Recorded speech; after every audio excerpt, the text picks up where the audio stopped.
Okay, so this is a thing called the simplex method, which is kind of the same thing we've been doing. So I'm going to start with an example that we could do with the geometric method. The kick of this is that the geometric method falls apart a little bit when you try to sell more than 3 products. You guys with me? Because then you just have one. Yeah, so the way you do the geometric method, right, is you have these constraints that are like, 4x plus 3y has to be at least 10, or under 10, right? If I was going to do maximizing. Yeah. Okay, this is a line. Like, I can graph this. But when it gets to 3z plus 4x plus 3y has to be smaller than 10, then I'm like, so there is a technique for graphing this kind of thing. You can get a computer to do it pretty easily. But when you throw in one of these,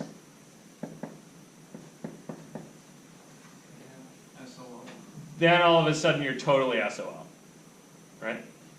So if you're left with one with 3 dimensions, you can graph this thing. It's going to be a bunch of planes, so it's going to make some kind of funky prism shape in space. And you can rotate it around and use a computer to pick out all the corners.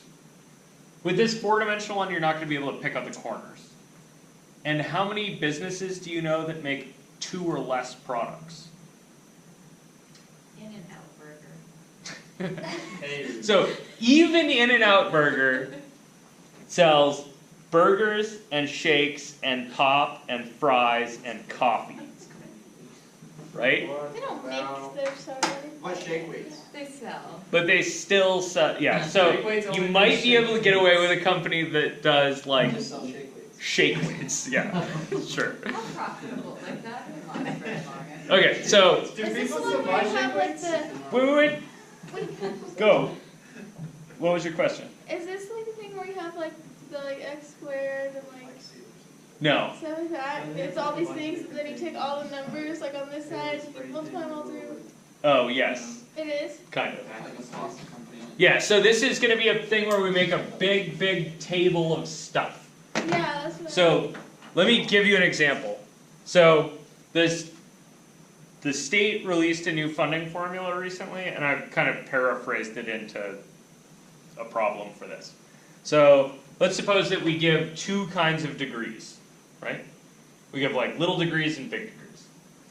So our revenue is going to be, we get 40 points, whatever the heck a point is, for one of the big degrees. Think like an AST, right? Like a 2-year degree or an associate's degree. And then we get 30 points for every certificate of achievement. This isn't actually how it works, but it's close. I made numbers for convenience. Then suppose we have some limits on our lives. For instance, we have to teach everybody some stuff from the business department, right? And we have a total of 16 units of business time to spend. So that's kind of instructor months or whatever. And obviously, certificates of achievement are kind of more businessy than associate's degrees. Right? Because certificates of achievement usually include entrepreneurship or accounting, that kind of stuff. So I'm going to put 2C plus A has to be less than 16. You guys all cool with me? Okay, then let's say there's English requirements, English department stuff. Doesn't have to be English classes, but English department stuff. Suppose we have 9 units of instruction available for those things, and they take those in equal parts. So A plus C has to be less than 9. You guys seeing the geometric method here? Why are you putting it as less than? I'm trying to do a maximizing problem. Oh. So I'm going to try to maximize the number of points we get from the state. Oh, so using the least amount of hours possible? Yeah, I'm gonna use up as much of the English department's time as I can. Right? Oh, okay. But I can't use more than they've got. Okay. And then let's say that we've also got 24 math instruction units available, and the associate's degrees take 4, and the certificates take 3. And this is, of course, in no way actually representative of what we do, because what we do is way worse, a million times more complicated. Right? But basic, cool idea? So I could make these equal signs, graph this out, find the corners, right? And then we could pick which corner gives us the maximum revenue, right? Yeah. I'm going to use this to show you this other method, though. So the first thing you do is you do that same first step. You get equations.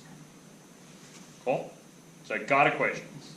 Now my next step is going to be to make them into equality like I do in the other idea. But I'm not going to have a picture. So what I'm going to do is I'm going to introduce what's called slack.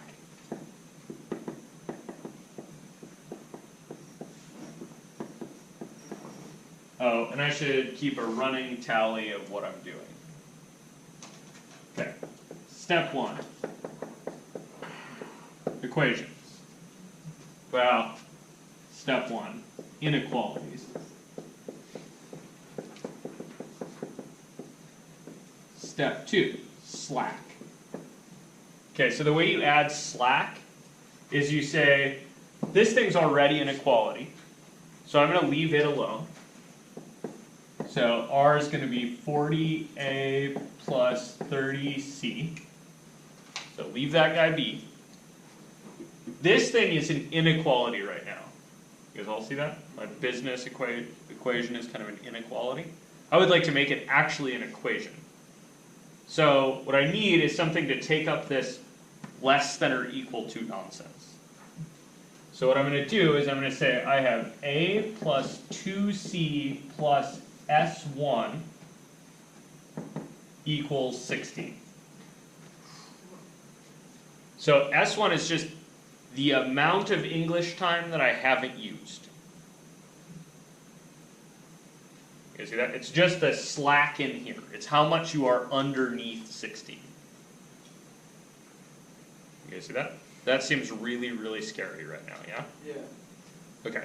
So I'm just adding a dummy to say this is the amount of unused English time. So it's pretty much a filler? Yeah, it's just filler. In case you don't reach the 16? Yeah, exactly. You can just, whatever is left over goes in that. Yep. Nice. And then I'm going to be able to read these off at the end and be like, okay, so I know how much I'm not using. Which is going to be kind of convenient. But I need those for my little wander that I'm going to do here. So I got my slack 1 here. Is this going to take the same slack, or is there going to be a different amount of slack in the business department? It's going to be slack 2. Yeah, there's going to be a different slack in the business department. So I'm going to get A plus C plus S2 has to equal 9. Okay. And then last one? What is 2? S3. Okay, so I'm going to get 4A plus 3C plus S3 has to be 24. Did I get your question, Jocelyn, or did you figure it out? When you introduced the slack and you wrote down that first equation. Yeah, so what in the that's first real equation? life- Oh, you just rewrote it? Yeah, the first equation didn't get any slack because it was already equality.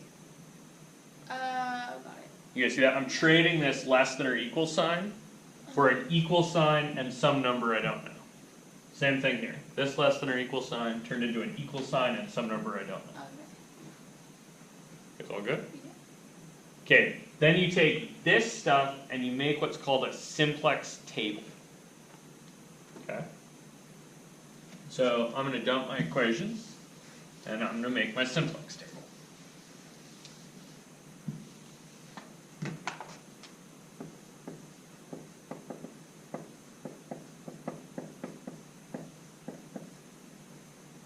So the way I make my simplex table is put this guy on the bottom, and otherwise we're going to do A's, C's, S1s, S2s, S3s, R's and numbers.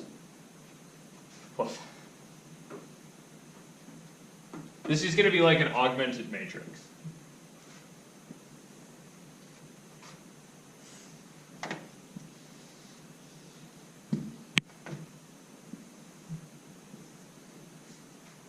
Okay.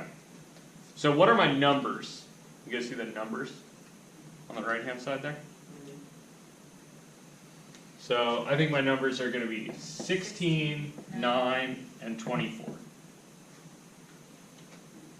And then in your row with 16, right, in the equation with 16, how many A's you got? 1A. How many C's you got? 2 C's. How many S1s you got? 1. How many S2s you got? None. S3s? None. R's? None. Okay, see this? It's like a big ass augmented matrix. Okay, how about 9? In your equation with 9, what do you got? 1A. Got 1, 1, 0, 1, 0, 0. Cool. In your equation with 24, you got 4, 3, 0, 0, 0, 1, 0.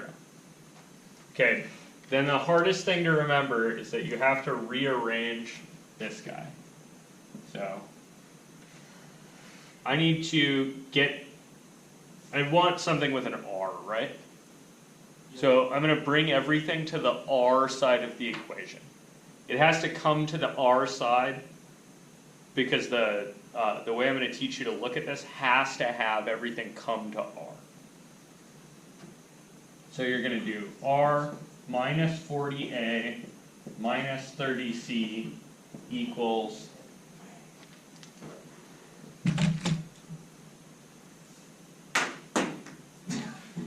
hey buddy. So R minus 40A minus 30C equals Takes his shoe off. equals from that equation. If you subtract 40A and 30C to the other side, what are you left with on the right? Nothing. 0. Okay, so that last equation reads, how many A's you got over there? 40. Negative 40. Negative 40. How many C's you got over there? Negative 30. Negative 30. How many S1s you got? 0. None. How many S2s you got? 0. 0. How many S3s you got? 0. 0. How many R's you got? 1. Ah, cool, I have an R. And what do you got on the other side? 0. 0. That's all good with us? Okay, so the, Are we done with this? sorry, I didn't give you long enough to answer that. Are you all good with this? Yeah, I'm thinking. Are Okay. we done Wait, with so- the table? Yes. This is the table. Right, so I took my equations, or my inequalities that I started with, I made them into equations by introducing slack, and then I took the equations and made this giant augmented matrix out of this thing. Now, at this point, if you pick out the columns that look like the identity matrix, you can read off where you are. Okay? So this is how you're going to do this. You're always going to read off where you are in the problem. So right now, I have this stuff all looks like the identity matrix. You guys see that? So right now, at my starting point, my S1 is 16. I'm not using any of my, what was that one? I think that was, yeah, that's a slack, right? So I'm not using, right? And this 16 was the business department's time, right? So slack 1 is 16. I'm not using any of the business department. Slack 2, that was the English department. I'm not using any of the English department because the slacks all the time they have available, right? So slack was 9. So we're using none of our 9 hours. How about slack 3? 24. And this guy represents The revenue? revenue. your revenue is 0. How surprising is that? Not very surprising. Not very surprising, right? You're not using any of the time. You guys see this? So you're starting out at, I'm not going to do anything, and so I'm not going to make any money. You guys see that? So that, the kind of thought process there is that I'm starting right here.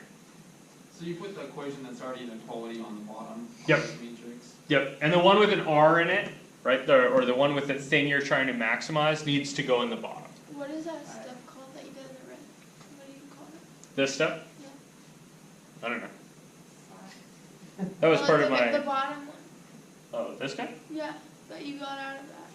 Like, what do you call that? So I was calling that part of making the simplex table. Oh, Really, I just algebraically rearranged my equation with my balance in it. okay, Or my revenue equation. okay. Okay, so once you're here, you don't want to be at this spot 0, 0, right? You want to go to a spot where you make more money. Okay, so you look at the bottom here, and you identify which of these two numbers is more negative. The 40, negative 40. The negative 40. So that means right now I'm losing the most money by not doing some associate's degrees. Right? I'm losing the most opportunity. I have the most to gain by starting to make some associate's degrees. You guys see that? Okay, so let me see how many associate's degrees I could make. So,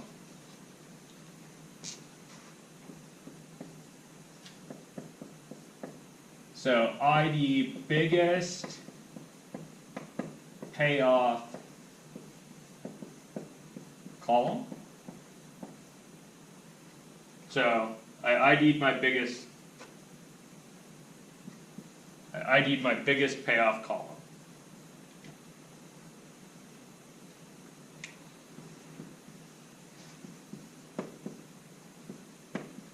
So now I need to calculate ratios. And the ratios are the number over here divided by the numbers in your biggest payoff column. So in my example,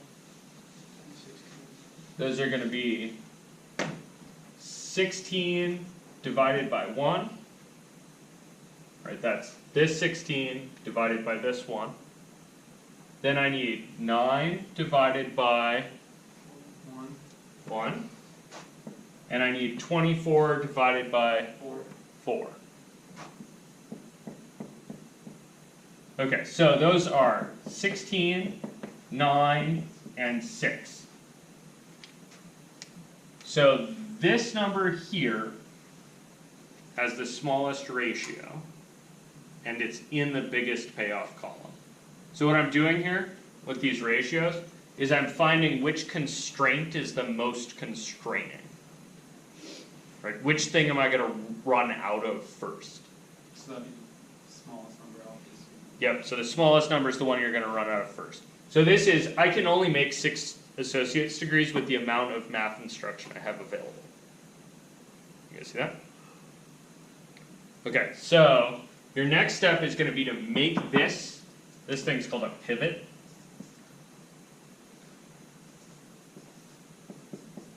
So that's going to be identify the pivot, which is the number that's in these two columns. Right? It's in the biggest payoff column and the smallest ratio column, or smallest ratio row. So that's your pivot, and then you're going to make that 1.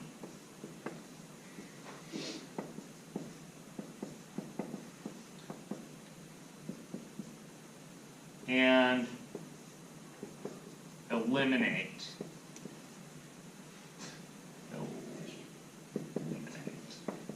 So first, how do I make that pivot 1? Remember, this is an equation, right? This is 4a's plus 3c's plus s3 is 24. Change the slot. Close. We're going to start changing slacks here in a second. I think I need to divide this equation by 4. Okay, see that? Is that a legal step that I can do with equations? Yes. Yeah, totally. So that's what I'm going to do. So I'm going to rewrite my table. So my table is going to be 1, 2, 1, 0, 0, 0, 16. And then 1, 1, 0, 1, 0, 0, 9. And 1. 1, 3 fourths, 0, 0, 0, 0, 1/4, 1/4, 0. 0, 6. 6. And then on the bottom, yep, just keep those the same. So you got minus 40, minus 30, 0, 0, 0, 1, 0. Woof. Okay, and then to eliminate, what you need to do is take this guy and multiply it by something and add to the others.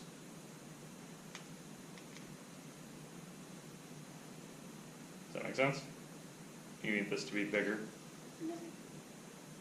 Okay, so I'm going to take this guy, I'm going to multiply by -1 first and get rid of this. So I'm going to call this row star. I'm going to do negative star up here in red. So that's going to be -1, -3/4, 0, 0, -1/4, 0.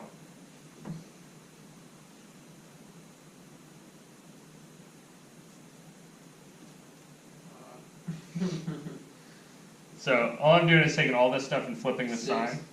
So I got -6. -6. You guys see that? Okay. Then I'm going to add those together. And I'm going to make a new simplex table. So my new simplex table is going to have 0.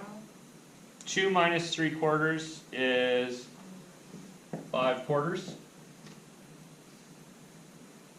0. Wait. You're adding, right? Oh, So 0 plus 1 is 1. 0. 0 1/4. minus 1/4. 0. 0 and 10. 10. You guys all see that? That got kind of weird? You're adding them? Yep, so I multiplied by -1, so I can do 1 minus 1 is 0. And you're just doing that to the top row? And I'm just doing that to the top row. So then my second row, I would leave the same. So you're essentially going in and augmenting each row. Yep. So I got 1, 1, 0, 1, 0, 0, 9. And then my other row I'm leaving the same, so I got 1, 3/4, 0, 0, 1/4, 0, 6. And then in your last, you got minus 40, minus 30, 0, 0, 0, 1, 0. Okay? So that was one of my eliminate steps. I need 2 more. So I'm going to do that same thing again here. I'm going to call this star, and I'm going to do minus star up here. Which is going to be the same minus star I got over here, so I may as well use the same thing. So I got -1, minus 3/4, 0, 0, minus 1/4, 0, minus 6. You guys with me on that? Yep. Kinda? It's a lot. It's a lot of little numbers. And then down here, I'm going to do 40 star, so I don't have to do this a million times. Why did I pick 40? To make that 0. Yep, because I'm trying to get a 0 here. So that's what that eliminate word means. Get 0 in that column. So I got 40, and then 3/4 times 40 is 30. 30, 0, 0, 0, 0, 10, 0, 0, 0. close. 40 times 6 is 240. 240. You Okay, see that? And then I'm gonna do those additions. So, 0, 10, hang on, sorry, first one. So I got 0, 5 quarters, 1, 0, minus 1 quarter, 0, 10. First row. I just copied that down, right? I didn't do anything to it. Which other row am I just gonna straight up copy down? third one. Yeah, the third one's gonna be straight up copied down. So that's 1, 3 quarters, 0, 0, 1 quarter, 0, 6. Okay, how about the middle row? 0, 1 4, 0, 1 quarter, 0, 0, 1, 1. 3 fourths. This one? Oh, I mean 0. Minus a quarter. And then 0.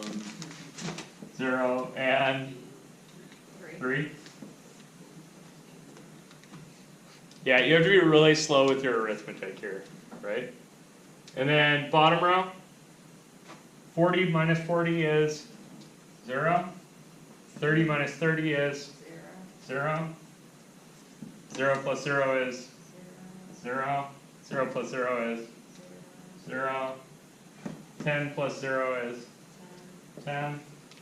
And 0 plus 1 is 1. And 240 plus 0 is 240. 240. So did you just do 2 steps in one by doing the bottom row and the Yep. middle row at the same? Okay. Yeah, I just didn't want to write this table down a bunch of times, right? That's fine. I just wanted to make Can you sure. get into that last problem?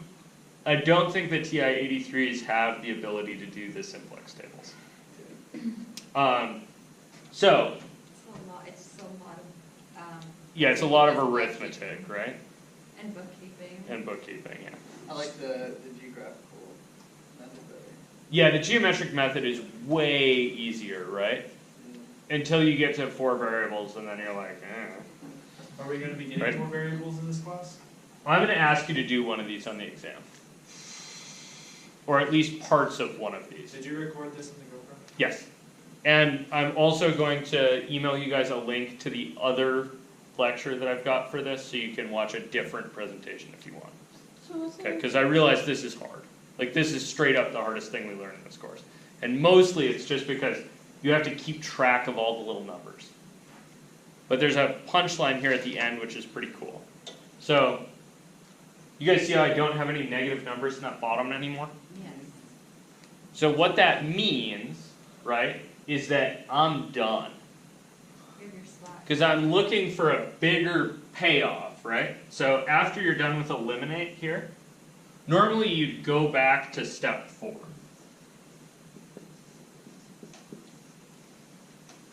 And do this again. But I got all zeros down there. Which means that there is no more bigger payoff. That's what there is. So, what you do is you grab the columns that look like the identity matrix to figure out where you are. So, there's a column that looks like identity, there's 2 that look like identity, and there's one that looks like identity and my augment. You grab those. That tells you where you are. So, what were the column headers here? A, C, S. Yep, so those were A, C, S1, 2, 3, S1, S2, S3, R, and numbers. R, and numbers. So apparently I don't know about C's, and I don't know about S3s, but I know that I can do this. I know that I can say A is, so from the A column, where's your 1? Third row, follow that across, A is 6. 6. Okay. And then S1, follow down to get your 1, and over you get 10. Okay, so the business department has 10 free hours. You guys see that? Yeah. The S2 column tells you that S2 is 3. So you have 3 hours of slack in the English department. You guys see that? Yep. And lastly, and most importantly, Revenue. revenue is 240. 200. Points? So do you know what C is? No. I'd have to go back to the beginning and figure it out. You guys see that? Is this like the punchline part? Yeah, so the punchline is, this is your maximum revenue. Check done. The way I achieve that maximum revenue is I do 6 associate's degrees. I have 10 hours of slack built up in the English department and 3 hours of, 10 hours of slack in the business department and 3 hours in the English department. How would that be maximized if you have hours of slack? So slack is. Yeah, so what happened there is I went from my starting point at 0, and I walked over to making the most associate's degrees I could, and I figured out the most I can make is 6, because the math department runs out of time then. Yeah. And it turns out that there's no way for me to get better from there. If I had had a minus 10 here, then there'd be another biggest payoff column, right? And I'd trade some associate's degrees for some certificates, and then I'd get a different kind of answer. You guys see that? So what this thing does is it actually walks through from corner to corner to corner to corner until it gets to the end. And you don't have to be able to see the corners. So this was a one-step problem, right?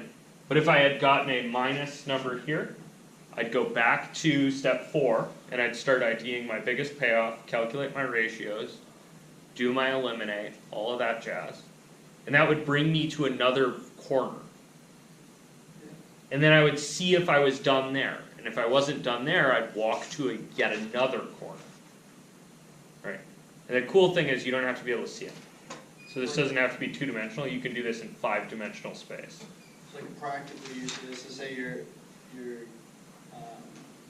head of like the budget department or something like that, and you have to make a proposal to drop one of the things you offered, or one of the products, you would see that I'm just making associates in business, we make the most money, so at that point we should drop English. Yeah, or we might see that so if we go through and optimize, right, we'll have slack in some areas. So those are areas where I might look to hire a faculty member who has another discipline that they can teach in, right? Because I think there will be slack there, so they're maybe not going to be fully employed, Right, okay. right? So if I can double dip them into another area or something, that would be a bonus for me, right? This is also used for kind of forecasting your next couple years, right? Because the state funding formula is not that consistent. Does that make sense? Yep. Cool. All right, and like I said, there's another example on YouTube, so I'll email that out to everybody.